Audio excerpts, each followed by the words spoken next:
The absurd seems harmless on the surface. It doesn't seem to point to anything. But if you look at the philosophical history of the absurd, Kierkegaard, Camus, it's more interesting than that. Absurdism is a psychological reaction to an existential crisis, essentially. It's this kind of letting go, this allowance for you to go a little crazy without being crazy, because why not?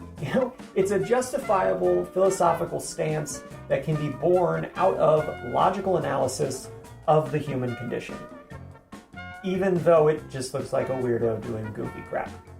I know that was a lot to swallow, and I'm mashing concepts together here in a way some people are going to dislike who care about such things. Like, absurdism in comedy isn't exactly the same as absurdism in philosophy, but they share similar roots. Absurdism in art and philosophy are linked. Personally, I think the basis of just about all comedy in one way or another is that we are finite beings with this vague sense of the infinite, and that leaves us, fortunately or unfortunately, in an absurd position.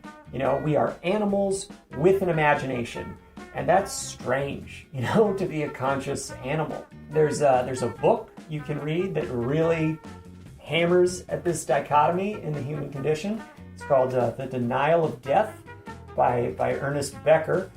Becker was a cultural anthropologist, and the book here was written to sort of clarify and extend the psychoanalytic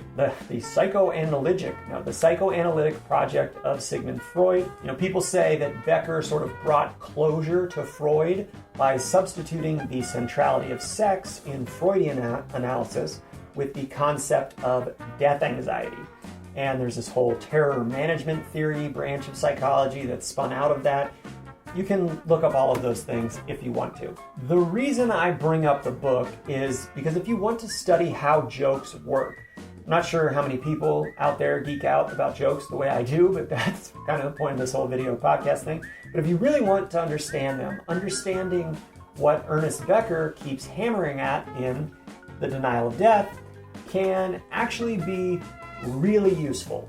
But also, you want to be on pretty psychologically stable ground before you read this book, because it can be kind of harsh. It can be a rough read if it's your first exposure to these sorts of ideas.